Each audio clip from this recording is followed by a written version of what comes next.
Welcome to Astral Time Walker, a history sleep story channel designed to help you relax, unwind, and fall asleep while drifting gently through the past. In this video, you will be calmly guided through a second-person retelling of what it was like to live as an average everyday citizen in medieval France in the 14th century.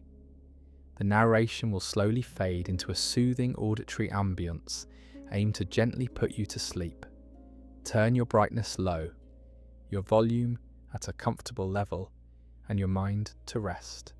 Enjoy. Chapter 1. The Arrival at the Gate. The world had dissolved into a single, relentless element by the time the gate appeared through the veil of rain. It was not a welcoming sight, but a stark, towering silhouette of damp stone that seemed to grow from the mud of the road itself. Paris. The name had been a destination, a point on a map, a promise of an ending to the journey.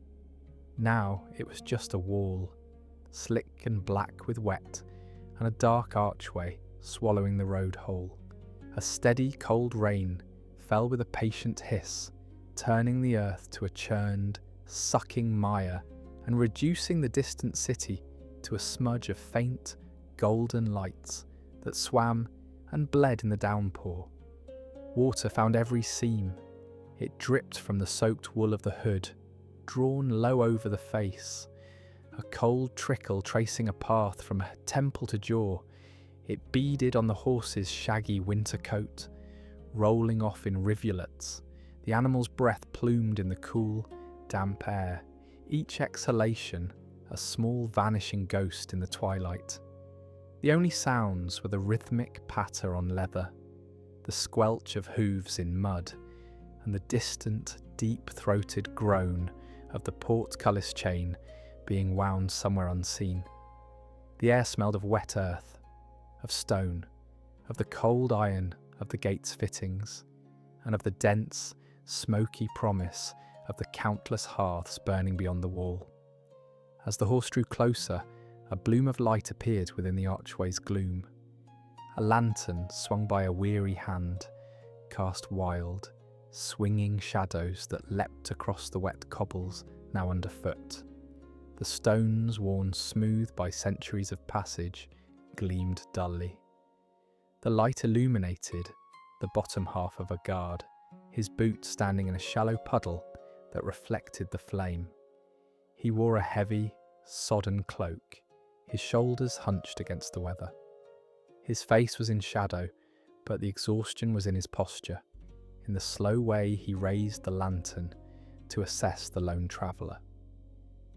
He muttered a greeting, the words lost beneath the rain's static, a mere rumble of sound that was neither hostile nor welcoming. It was a ritual performed 1,000 times on 1,000 such evenings. The lantern's light flickered across the traveller's gloved hands, resting on the saddle pommel, over the wet flank of the horse, and finally up to the shadowed hood. For a moment, the guard's eyes met the traveller's, 2 points of weary reflection in the damp gloom. Then he gave a short, almost imperceptible nod and stepped aside, his gesture ushering the way into the city's dripping throat. The horse moved forward, its shoes clicking on the cobbles, now sheltered by the gate's thick arch. The sound changed, becoming sharper, enclosed. The rain's hiss was muted here, replaced by the drip of water from the portcullis's iron teeth overhead, and the distant echo of the city's muted life. The passage through the wall was a tunnel of darkness and damp, perhaps 20 paces long, smelling of mould and cold stone and the metallic tang of the portcullis winch. At the far end, the arch framed a scene of a narrow climbing street, its gutters rushing with rainwater, its overhanging timbered buildings pressing close. Candlelight glowed behind thick, greenish glass in a few windows, offering small blurred promises of warmth and dryness that felt impossibly distant. Emerging from the gate's shelter was to be immersed in the rain once more, But now it was a city rain, channeled and directed. It drummed on slate roofs, gurgled in downspouts, and splashed from overflowing stone troughs. The guard and his lantern were already receding behind, swallowed by the gloom of the archway. His duty done. The traveller was inside. The journey was over, yet a deeper one, through the labyrinth of wet stone and shadow, had just begun. The horse shook its head, sending a spray of droplets into the dark, and took the first step onto the glistening cobbles of Paris, the steady rain a constant whispering companion. Chapter 2. The Bridge over the Seine, Part 1. The street descended toward the river, a slick dark channel funneling the rain and the traveller alike. The buildings, their timbered bones weeping moisture, seemed to press closer, their upper stories leaning in as if sharing a secret against the downpour. The sound of the Seine announced itself long before the bridge came into view, a deep resonant roar that vibrated up through the cobbles and into the horse's legs, a primordial hum beneath the rain's sharper percussion. It was the sound of the city's great dark heart pumping, a constant churning presence. Then the buildings fell away, and the world opened into a vast grey expanse of water and sky. The Seine was a torrent, a wide, muscular flow of charcoal grey water, pocked by a million simultaneous impacts from the rain. It churned past the stone embankments, swallowing the rain as fast as it fell, its surface a chaotic, seething plain of whirlpools and conflicting currents. Debris, branches, barrels, indistinct clumps of refuse raced downstream, spinning in the eddies before being dragged under by the hungry pull. The opposite bank was a jagged silhouette of rooftops and spires, softened and blurred by the intervening curtain of rain into a mere suggestion of a city. The bridge itself was a skeletal thing of timber and faith, a long, narrow spine of wood spanning the furious water. Its wooden planks, dark and swollen with wet, formed a precarious pathway that seemed to float upon the roar. The traveller guided the horse onto the approach, the animal's hooves landing on the first planks with a hollow, resonant thud that was instantly absorbed by the river's noise. The horse hesitated, its ears flicking forward and back, sensing the unsteady void beneath the solid-seeming wood. A gentle pressure from the rider's knees urged it forward, onto the bridge proper. The world narrowed to the creak of timber and the roar of water. The planks groaned and shifted under the combined weight of horse and rider, a living, protesting sound that spoke of the river's relentless push against the pilings below. The sound was a deep, rhythmic complaint, a bass note to the river's tenor. On either side, a simple wooden railing, slick and black, was the only barrier between the path and a long, cold plunge into the churning darkness. The rain fell straight down here, unimpeded, a ceaseless, silver-grey veil that reduced visibility to a few dozen paces ahead. Midway along the bridge, a lone iron brazier fought a desperate, flickering war against the gloom. Mounted on a tall post, its fire was a heart of violent orange and gold, hissing and spitting as raindrops found their mark in the coals. The light it cast was a small defiant empire, pushing back the grey just enough to illuminate the swirling motes of rain within its sphere. Each falling droplet, caught in that fiery glow, became a fleeting, glittering spark, a tiny, brilliant ember born from the darkness, only to vanish an instant later into the greater darkness of the river or the wet planks. It was a hypnotic spectacle, this endless, silent fireworks display of dying light. The horse moved cautiously, its steps measured and sure on the slick surface.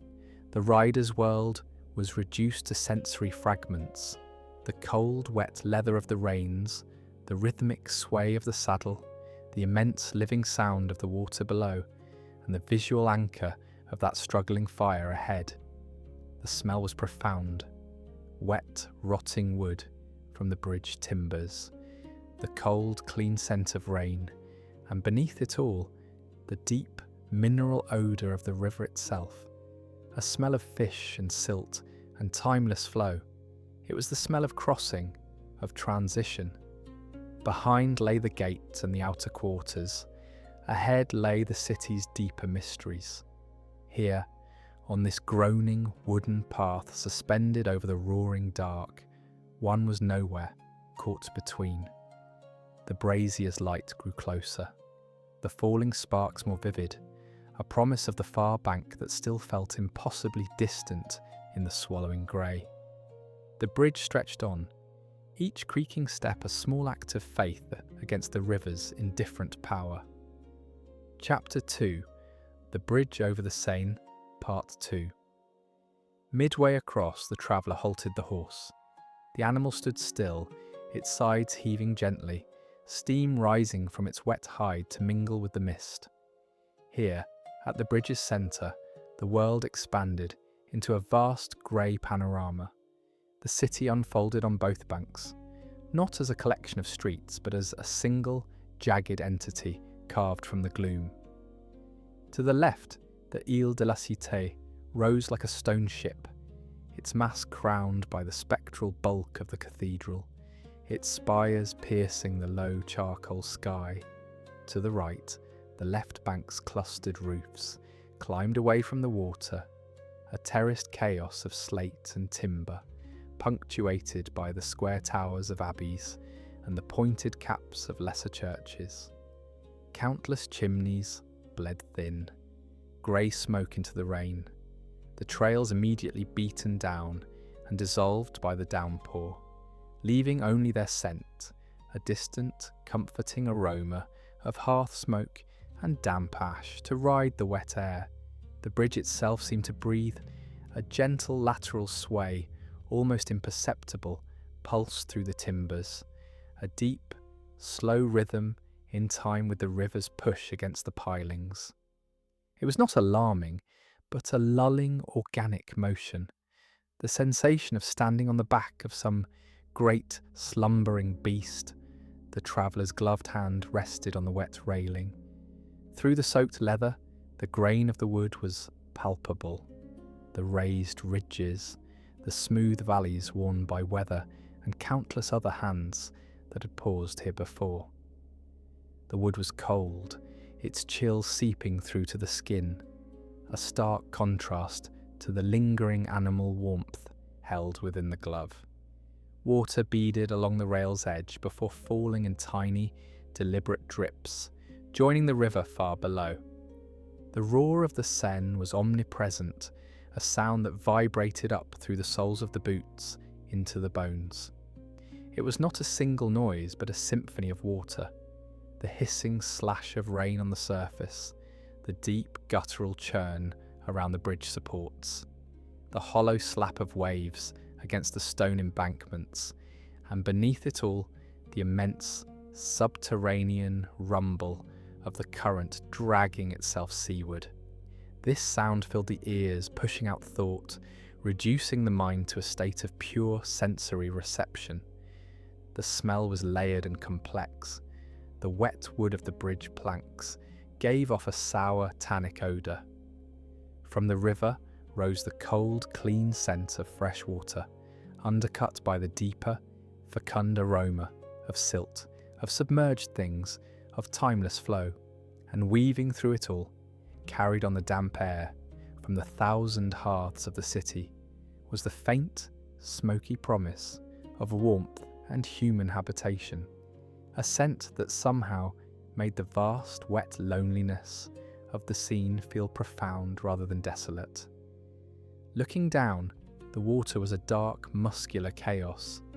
The rain struck its surface in endless overlapping circles, each one born and erased in an instant. The current was visible as swirling patterns, as lines of foam that raced and vanished, as the occasional larger branch that surged past, rolling and diving like a black serpent. The river seemed alive, a great dark creature sliding endlessly beneath the frail human construction upon its back. The far end of the bridge, where the brazier's light had now been left behind, was a tunnel of grey, the planks disappearing into the mist and rain.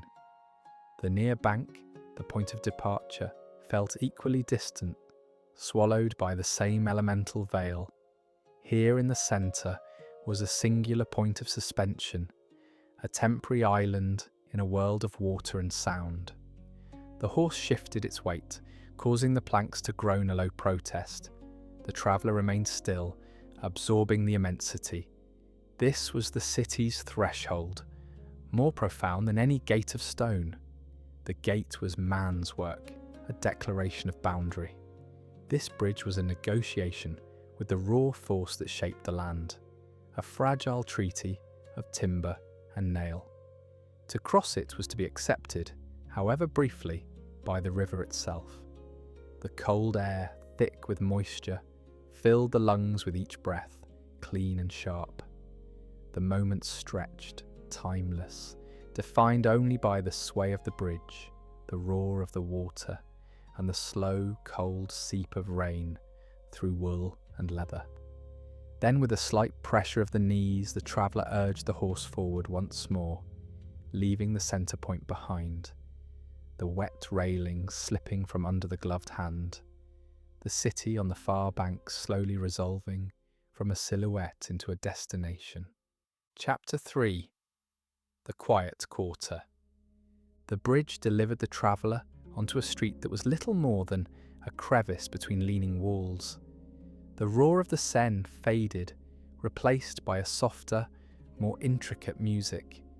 Here the rain was not a curtain but a conversation, a syncopated patter on slate, a steady drip from overhanging eaves, a gurgling runnel in a central gutter carved deep into the cobbles. The buildings, their timbered frames dark with wet, seemed to conspire overhead, their upper stories jutting out so far that they nearly touched, knitting a ragged canopy against the sky. What little grey light remained was filtered and diffused, casting the narrow way in a perpetual, damp twilight.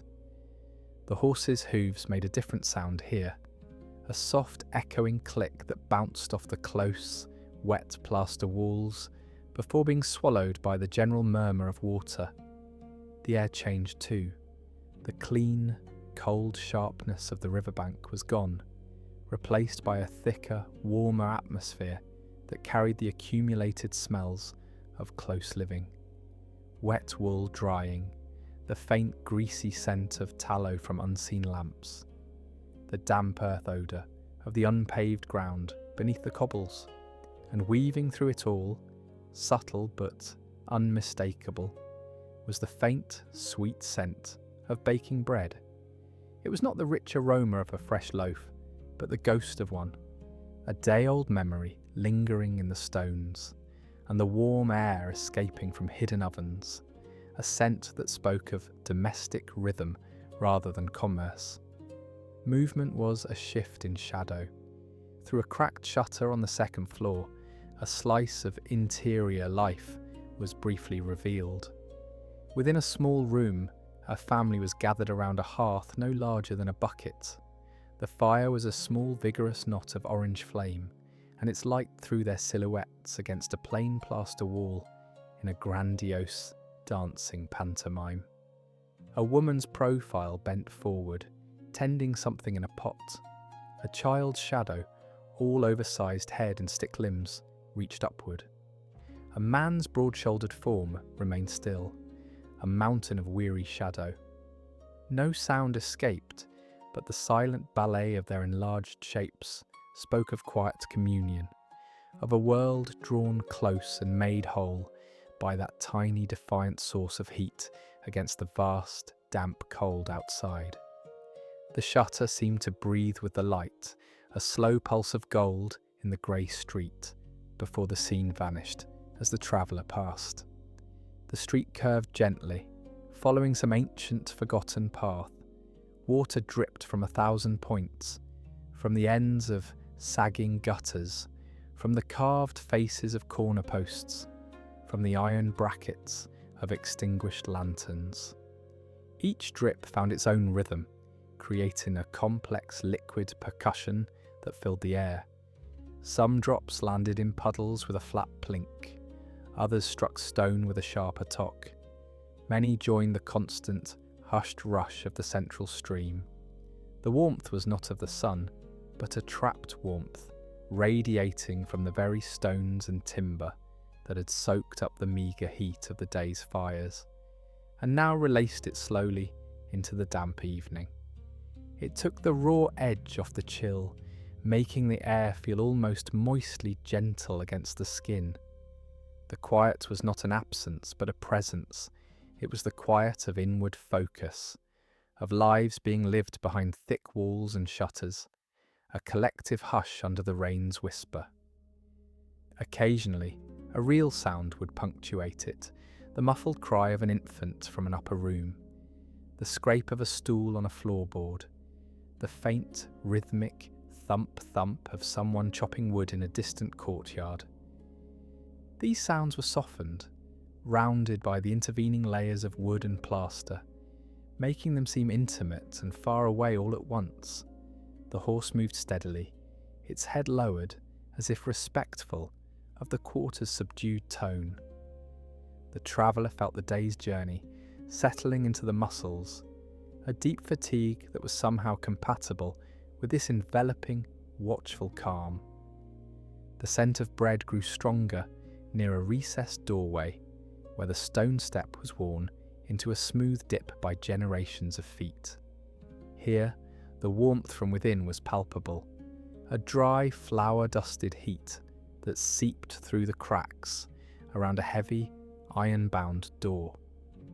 The oven behind it had likely been banked hours ago, but its residual warmth still pushed back against the damp, creating a small, invisible haven on the threshold. For a few paces, the air was purely that of crust and hearth, a simple, profound perfume of sustenance. Then it faded, leaving only the memory on the tongue and in the mind, a promise of something basic and good. The street began to slope upward, the cobbles growing more uneven. The close-leaning buildings started to space themselves slightly, allowing a narrow strip of charcoal sky to appear overhead, a reminder of the vast rainy world beyond this sheltered lane. The quiet quarter was not an end, but a passage, a capillary in the city's great body. It had offered a glimpse of the life that pulsed behind the wet stone skin of Paris. Not the grand life of cathedrals and squares, but the small enduring life of fire and bread and shadow. The traveller moved through it, a silent witness, carrying its softened sounds and its lingering sweet scent out into the broader, colder arteries of the night. Chapter 4. The Cathedral Square. The narrow, sheltering embrace of the quiet quarter ended not with a door, but with a sudden, shocking absence of walls. The street simply opened, spilling out into a vast, flat expanse of nothingness. The transition was so abrupt it felt like stepping off the edge of the world. The close, comforting sounds of dripping eaves and echoing footsteps vanished, replaced by a profound, hollow silence that was not silent at all. It was filled with the amplified, all-encompassing roar of the rain falling on open stone. The square was a lake of shadow and wet, a colossal emptiness dominated by a single, vertical fact: the immense, soaring facade of the cathedral. It rose like a cliff carved from the night itself, a mountain of stone so large it seemed to bend the sky around it. The rain did not patter here, it sheeted down the intricate wilderness of sculpture in unbroken glassy veils. Saints and angels, their features blurred by centuries of weather and the relentless downpour, stood sentinel in their niches, water streaming from their outstretched hands and stony robes. Gargoyles, those grotesque and vigilant rain spouts, jutted from the higher reaches, their mouths silent funnels pouring continuous silver threads into the darkness below. The sheer scale of it was humbling, a geometry of faith so vast it made the human form feel like a speck of dust at its base. The traveller dismounted, boots sinking with a soft, sucking sound into the sodden earth at the square's edge, where cobbles gave way to unpaved ground. The earth was a saturated sponge, releasing a chill that seeped instantly through the leather soles. Leading the horse a few paces forward, the sound of the rain changed again, becoming a flat, hard drumming on the few exposed flagstones, a softer hiss where it met the mud. The world felt hushed, not by quiet, but by the monolithic presence of the structure and the white noise of the deluge. The square was utterly empty, no carts, no late vendors, no scurrying figures. It was a space reserved for the cathedral and the weather, a void that magnified every sound into a solitary echo. Looking up, the neck craning back, the eyes travelled past the rain-lashed galleries, past the looming figures of kings in the gallery, past the pointed arches of the portals, to the great rose window at the centre of the facade. By day, it would be a blazing wheel of colour and divine light. Now it was a dark, intricate void, a colossal black spiderweb of stone tracery against the slightly lighter grey of the sky. It held no light, promised no warmth. It was a perfect circle of absence, an eye that saw nothing and reflected nothing, absorbing the scant evening glow into its deep petaled darkness. The sight induced a vertigo, a feeling of being both observed and utterly insignificant. The cold here was different. It was not the gentle, damp chill of the narrow streets, nor the wet, muscular cold of the river. This was a clean, sharp cold, a clarity of frost that seemed to emanate from the very stones of the cathedral. It cut through the damp wool of the cloak, as if the garment were mere gauze, finding the skin beneath, which still held the memory of warmth from the long ride and the animal heat of the horse. The contrast was bracing, almost painful, a pure, sharp sensation that scrubbed away the residual fug of the journey. Each breath plumed thickly in the air, a brief, visible testament to the living warmth within, quickly shredded by the rain. The horse stood quietly, head lowered, its mane plastered darkly to its neck.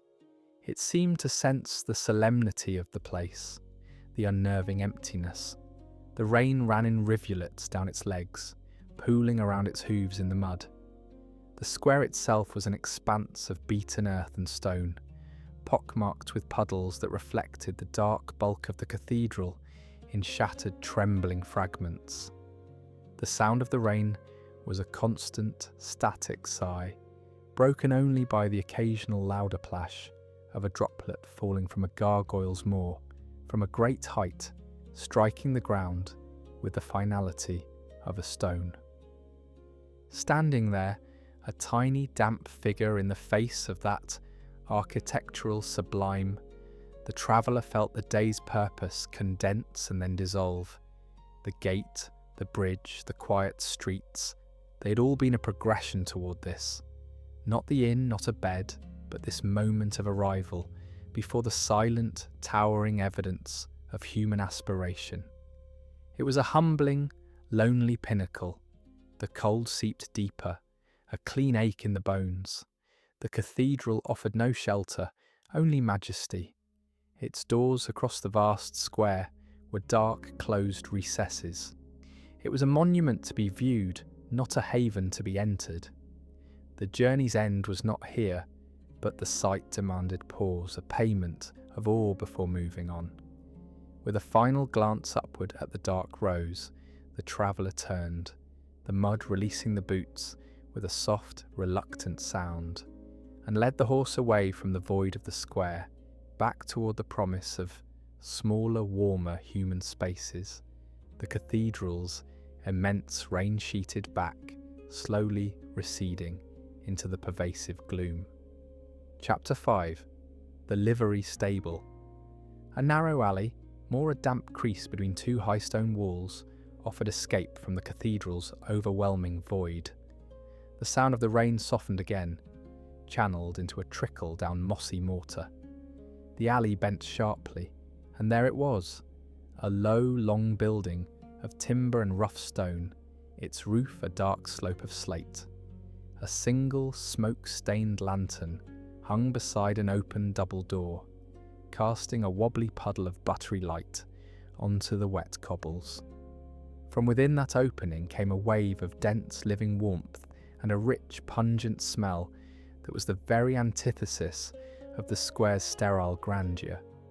It was the smell of hay, dry and sweet, of horse, that honest scent of sweat and hide and grain, and of damp wool steaming gently.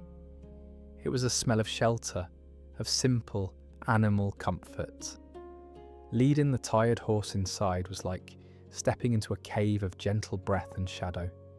The warm, pungent darkness enveloped them, a palpable blanket after the cutting clarity of the square.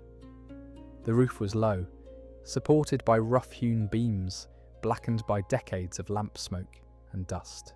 Stalls lined both sides, their wooden partitions worn smooth by countless equine shoulders. Most were occupied. Dark shapes shifted in the deep straw, a soft snort or the crunch of a mouthful of hay punctuating the quiet. The air hummed with a low, contented vitality, the sound of large bodies at rest, of digestion and slow breath. The rain's voice transformed once more, becoming a steady, comforting drumbeat on the slate overhead, a rhythmic tattoo that spoke of being undercover, of safety. A stable boy emerged from the shadows near a tack room, a slight figure made shapeless by a bulky woolen tunic. He moved with the quiet efficiency of one who spends his life in the company of creatures that startle at sudden noise. He did not speak, merely nodded, his face a pale oval in the gloom as he took the reins from the traveller's hand. His touch was sure, his movements economical, as he began to unbuckle the saddle's girth, his fingers working by feel in the familiar dimness. The horse sighed, a great shuddering exhalation of relief, its head drooping.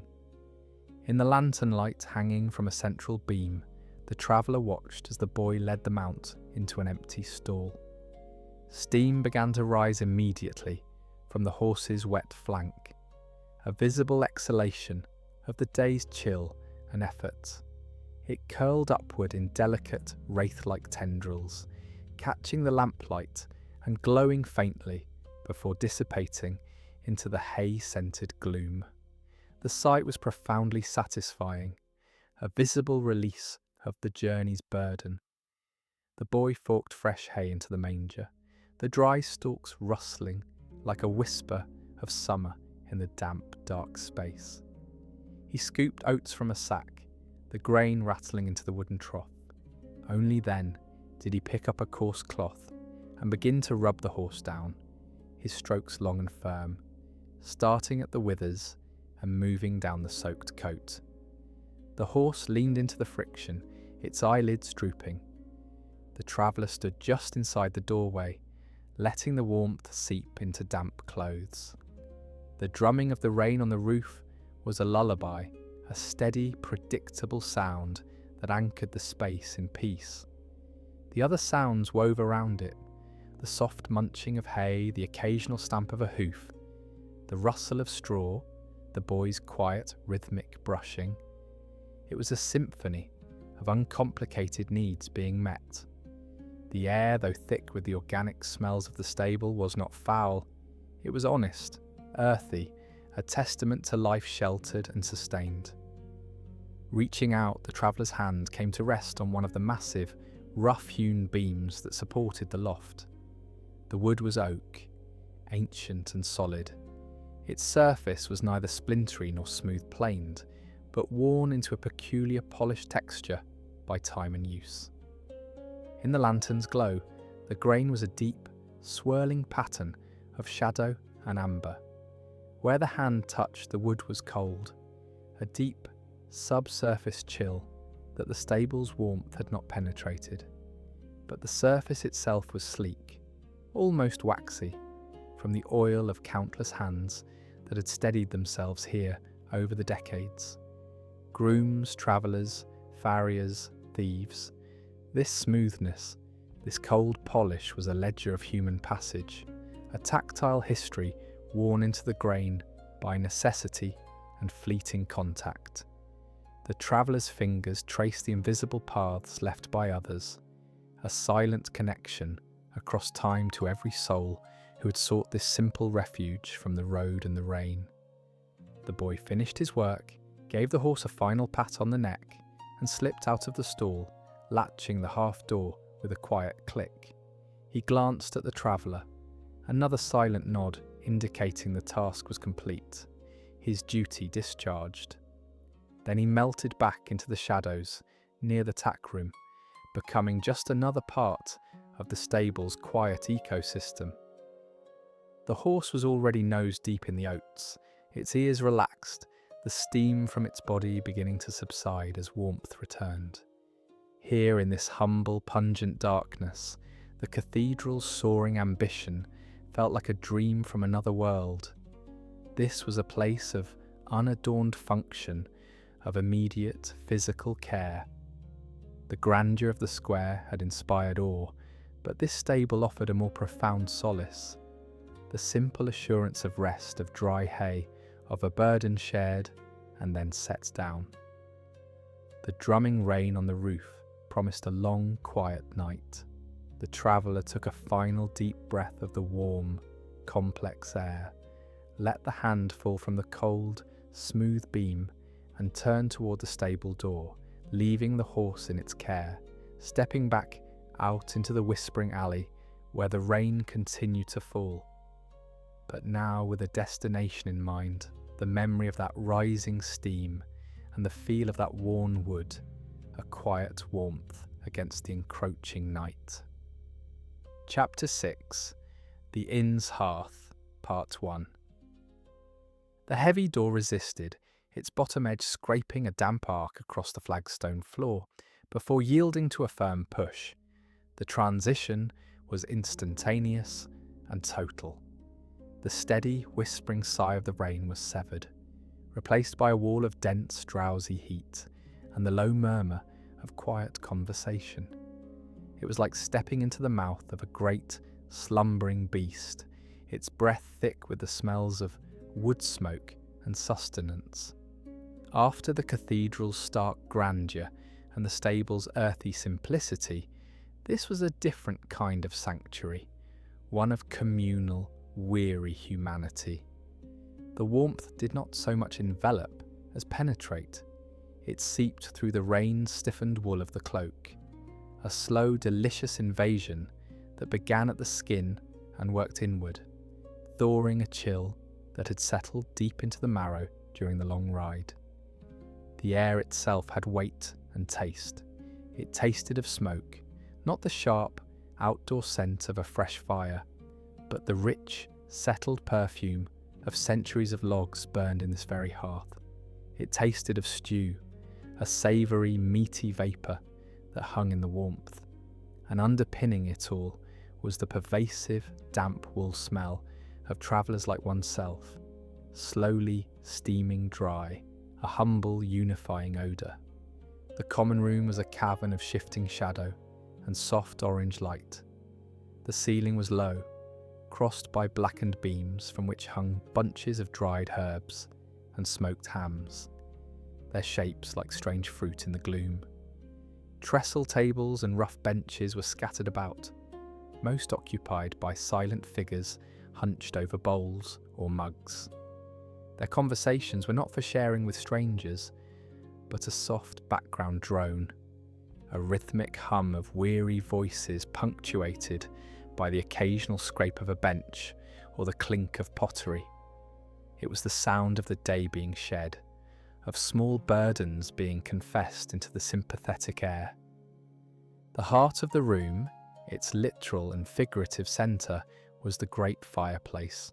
It was an enormous construction of rough soot-blackened stone that took up most of the far wall. Within its gaping maw, a small mountain of logs crackled and popped, sending up a vigorous, dancing column of flame. The fire was alive, its light not steady but constantly in motion. It leapt and flickered, casting animated shadows that played over the faces of those seated nearest. The light would catch the weary slope of a man's shoulders, then leap to illuminate the coarse texture of a woman's shawl, then dance across the grain of a wooden tankard, making the ale within seem a liquid jewel. It was a restless, benevolent illumination that revealed nothing completely, but hinted at stories in every lined face and calloused hand. Finding an empty corner near the hearth's radiating heat, the traveller slid onto a bench, its wood worn smooth and shiny by generations of use. The stone of the hearth itself was warm to the touch, not with the fire's violent heat, but with a deep, stored warmth that had soaked into the rock over hours of burning. Leaning back against the wall, the gaze fixed on the flames. They were a mesmerising spectacle. At their base, the logs glowed a fierce molten orange, their substance being consumed into embers that collapsed with a soft sigh. Above, the flames were tongues of pure, transparent gold and pale blue, twisting and intertwining in a complex, silent ballet. A pocket of sap would explode with a sharp pop, sending a shower of tiny sparks swirling up into the dark throat of the chimney. Brief-lived stars in a brick sky. The heat worked its slow magic. The stiffness in the shoulders began to ease. The cold numbness in the fingers thawed into a gentle, prickling warmth. The murmur of the room and the crackle of the fire blended into a single, soothing drone, a lullaby for the worn out. The faces of the other travellers, painted in firelight and shadow, became a gallery of quiet endurance. A merchant, his fine cloak stained with travel, stared vacantly into his cup. Two labourers shared a loaf of black bread in wordless communion. An old man in a corner simply watched the fire, his eyes reflecting the dancing flames, his thoughts his own. There was no gaiety here, but a profound collective relief. This was a way station for the damp and the weary, and in that there was a deep, unspoken fellowship. The stone of the hearth where the firelight played most directly was a landscape in miniature. Centuries of heat had fused soot and salt and ash into a glossy black crust, but in the crevices between stones, the original rough-hewn surface could still be seen. The light traced these contours, making valleys of shadow and ridges of gleaming highlight. It was a map of constancy, of endless nights just like this one. The air, thick and warm, carried the flavours of the room deep into the lungs with each breath. The smokiness, the promise of food, the humble scent of wet wool slowly drying. The weight of the day, the miles, the rain, began to feel not like a burden but like a price paid, and this warmth, this quiet corner of light in the vast, damp city was the earned reward. The body settled, the mind stilled, anchored at last by the simple, elemental truth of the fire's heat and the stone's enduring solidity. The journey was over. For now, there was only this: the dance of the flames, the murmur of voices, and the slow, sweet penetration of warmth into bones that had forgotten what it was to be dry. Chapter 6. The Inn's Hearth, Part 2. The innkeeper's wife placed the bowl and mug on the table with a soft thud of thick ceramic, her movements efficient and wordless. The bowl was a deep, earthy brown, its rim slightly uneven from the potter's wheel. It was warm to the touch, having been kept near the hearth, and the heat seeped into the traveller's chilled palms, a gentle, radiating comfort that travelled up the wrists. The stew within was a dark, rich brown, its surface shimmering with a thin layer of glistening fat. Chunks of tender, slow-cooked meat, root vegetables softened to sweetness, and pale pearls of barley were visible just below the surface. The steam that rose from it carried a profound savoury aroma. Beef and onion, thyme, a hint of wine, the deep roasted notes of long simmering.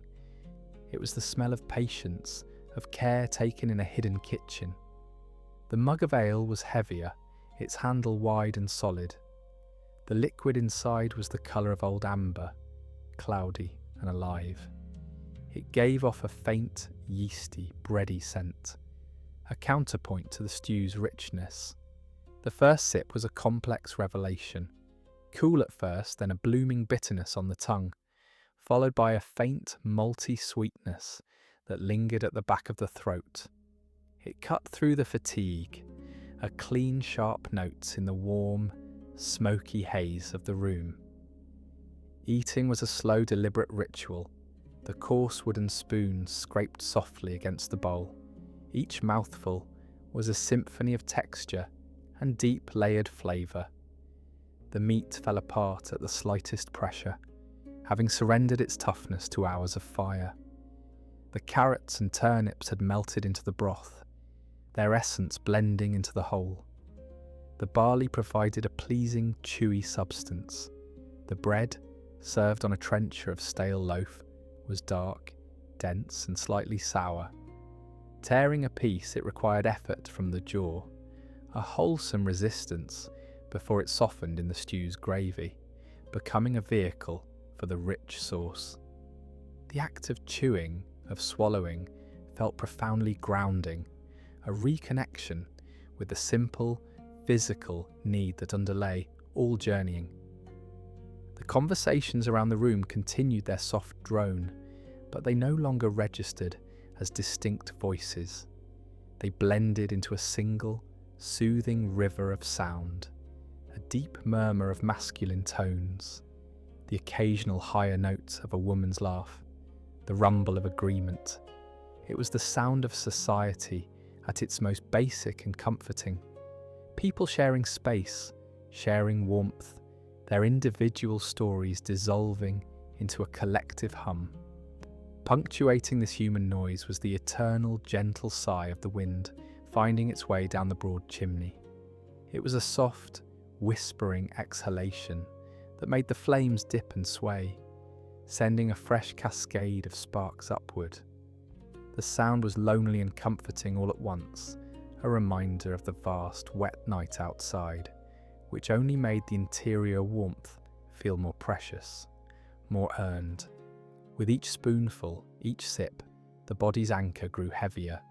The warmth from the food joined the warmth from the hearth, spreading from the core outward in a slow, liquid wave. The stiffness in the limbs, the ache in the back from the saddle, began to soften, not vanishing, but becoming a distant, acceptable echo of the day's labour. The eyelids grew weighty. The firelight, once a spectacle of dancing forms, began to blur at the edges, the flames softening into a gentle, pulsing glow.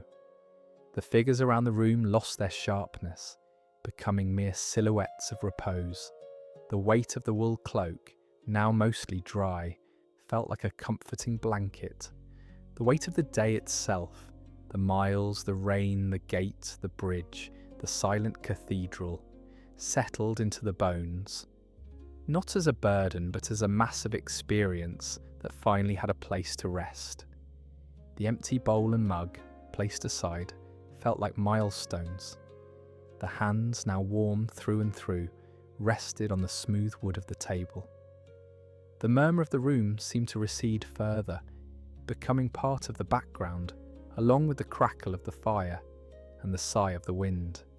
The consciousness hovered in a blissful, weary limbo, tethered to the world only by the sensation of heat on the face and the solidity of the bench beneath. The journey was truly done. Every decision, every turn in the road had led to this precise point. This corner, this fullness, this profound yield in fatigue. The mind held no thoughts of tomorrow, no memory of yesterday. There was only the now, the deep, savoury memory on the tongue, the gentle heaviness in the limbs, the protective embrace of the murmuring, fire-lit dark. The anchor held fast, and for the first time in many hours, many days perhaps, there was no need to resist its pull. The body was ready to rest, the spirit quieted, held in the simple, profound peace of a full stomach, a warm room, and the endless, gentle sigh of the wind in the chimney, singing the world outside to sleep. Chapter 7. The Attic Room. A narrow, twisting stairway led away from the hearth's communal warmth, each wooden step groaning a private complaint underfoot. The air cooled with every ascent, the smells of smoke and stew thinning, replaced by the older, deeper scents of the building itself. Dry dust, seasoned timber, the faint, sweet decay of forgotten things. The stairwell was a tunnel of darkness, the light from below fading to a mere amber smudge, until a final turn revealed a small low door set under the slope of the eaves. A simple iron latch yielded to the touch. The room was a wedge of space carved from the darkness, a cell under the roof. A single tallow candle, already burning on a rough shelf, greeted the arrival. Its light was feeble and greasy, a small, trembling dominion that pushed the shadows back just enough to define the limits of the space. It illuminated a narrow bed, its frame of plain wood, a thin straw mattress visible beneath a coarse wool blanket. A small chipped wash basin and ewer stood on a three-legged stool in one corner. A single small window, set deep into the thick stone wall, was a black rectangle, speckled with the blurred silver dashes of falling rain. The ceiling sloped sharply, following the line of the roof, so low that one could not stand upright except in the room's exact centre. The air was cold, still, and carried the clean, mineral scent of rain and old dry wood. The candle's flame wavered in a draught that seeped through the ill-fitting window frame. Its light danced over the uneven plaster of the walls, revealing the ghostly traces of old repairs, the subtle warp of the floorboards. The sound of the rain was intimate here, a gentle, persistent tapping on the small pane of thick, greenish glass. It was not the roaring deluge of the square, nor the channeled gurgle of the streets, but a patient, private rhythm, as if the sky were whispering a secret meant only for this hidden room.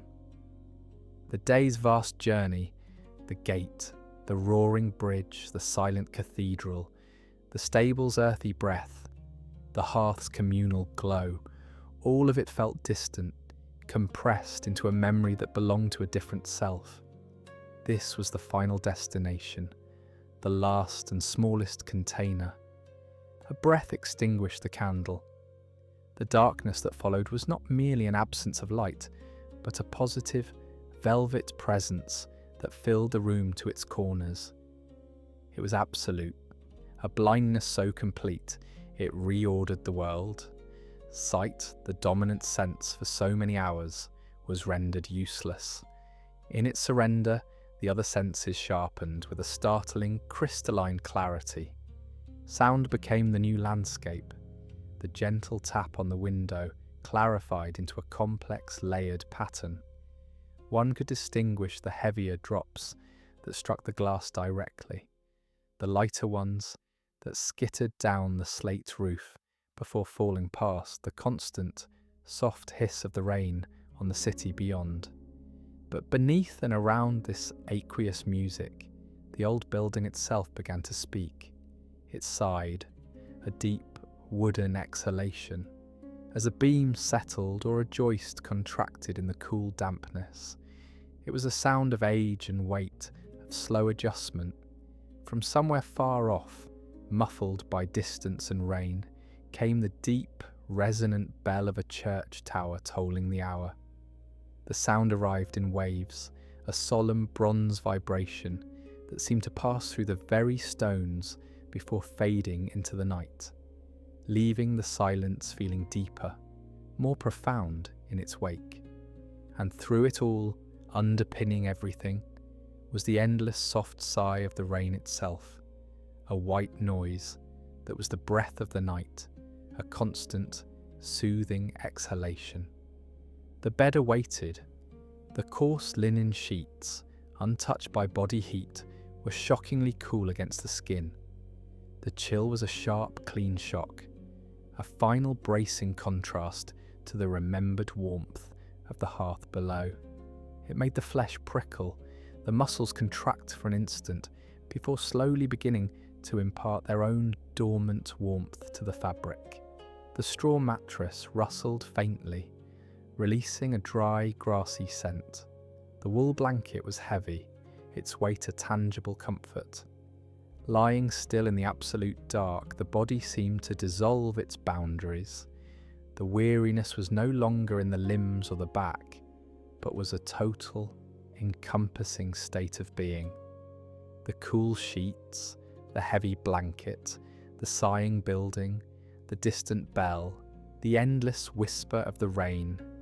These were not things experienced from a distance, but sensations that flowed into and through the still form on the narrow bed. The cathedral's awe, the stable's solace, the inn's warmth, they were all layers of experience settling now into a final quiet stratum. Here, in this tiny dark space under the eaves, there was nothing to be done, nowhere to go, no sight to see. There was only the gradual warming of the sheets, the slow, steady beat of a heart syncing with the rhythm of the rain, and the profound, enveloping peace of having arrived, completely and finally, at rest. The city, vast and damp and murmurous, held the small room in its midst, and for this night it was enough. Chapter 8. The Morning Mist. Grey light, soft and diffuse as smoke, seeped into the room. It did not arrive with the sunrise, but with a gradual brightening of the air itself, a slow dilution of the night's ink. The traveller woke not to a sound, but to a profound resonant silence where sound had been. The rain was gone. Its endless whisper, the companion of so many hours, had vanished, leaving behind a quiet so deep it felt like a new sense. For a long moment, there was only the slow, steady rhythm of breath and the faint, dry rustle of straw beneath the mattress. Rising, the cool air of the room met skin still warm from sleep. The small window, last night a black void, was now a pale, luminous rectangle, veiled by a delicate, shifting scrim. Moving to it, the rough stone sill was cold under the palms. The world outside was not revealed, but suggested. A mist, fine and pervasive as a breath on glass, hung over the city, turning it into a ghost of itself. It was not a fog that swallowed, but a veil that softened, blurring edges and muting colours into a monochrome of pearlescent greys. The view was a slow emergence. Directly below, the cobblestones of the alley gleamed with a wet black sheen, each one a dark mirror holding a piece of the pale sky. Water dripped with a slow, measured patience from the overhanging eaves. Plink, plink, plink into shallow puddles that trembled with each impact. The wooden signs of shops and taverns hung still and dark, their painted symbols blurred by moisture, droplets clinging to their lower edges before falling in sudden weighty pearls. Beyond the immediate alley, the shapes of rooftops materialized from the mist, their slate tiles dark and slick, their ridges softening into the general haze. Chimneys, countless and silent, sent up the first tentative tendrils of morning smoke, thin grey ribbons that rose a few feet before dissolving, becoming one with the mist from which they came. Pushing the casement open a few inches, the air that entered was fresh and cold, carrying a clean, vital scent that was the very essence of renewal. It smelled of rain, but rain that had finished its work, a crisp, ozonic sharpness. Underlying that was the deep, rich odour of wet earth, of soil and stone, and moss drinking deeply, a fertile, promising smell. There was no smoke yet, no baking bread, no dung or damp wool, just this pristine, washed clean fragrance, so cold it felt like drinking clear water. The city was quiet, but not asleep. This was the quiet of pause, of breath held. No carts rumbled, no voices called, no bells tolled, but the silence was alive. It was filled with the soft, almost subliminal sounds of the mist itself, a faint, damp hush in the air, the occasional distant drip of water from a high gutter onto stone far below. Somewhere, a lone bird uttered a single, questioning chirp, the sound small and pure in the vast, soft stillness. The usual clamour of Paris, its thousand conflicts and conversations, was submerged, smoothed over by this gentle grey blanket. The city felt peaceful in a way that was almost weary, as if it too had endured the long night's rain, and now lay resting, washed clean of yesterday's dust and strife. Leaning on the sill, the chill of the stone seeped into the forearms. The mist moved in slow, languid currents, parting momentarily to reveal a glimpse of a crooked chimney pot, the intricate ironwork of a balcony, the dark dripping leaves of a stubborn ivy clinging to a wall before closing again. It was a private performance, a slow unveiling meant for a solitary watcher. The profound calm of the scene seeped inward, matching the internal quiet left by a full night's unbroken rest. The fatigue of the journey was still there, but it had transformed. It was no longer a sharp ache or a heavy burden, but a deep, settled weariness, a pleasant heaviness in the bones that spoke of miles honestly travelled and rest honestly earned. Taking a deep breath, the cold air was a blade of clarity in the lungs, sharp and bracing. It chased away the last vestiges of sleep's fug, leaving the mind clear and still. The feeling that arose was not joy, nor excitement, nor anticipation for the day to come. It was something quieter, more durable, a profound, weary calm. It was the calm of arrival after long movement, of silence after constant sound, of stillness after enduring motion. The mist-shrouded city below, peaceful and waiting, seemed an external mirror of this internal state. The trials of the gate, the bridge, the cold square, they were not forgotten, but they were settled. They belonged to the night, and the night was over.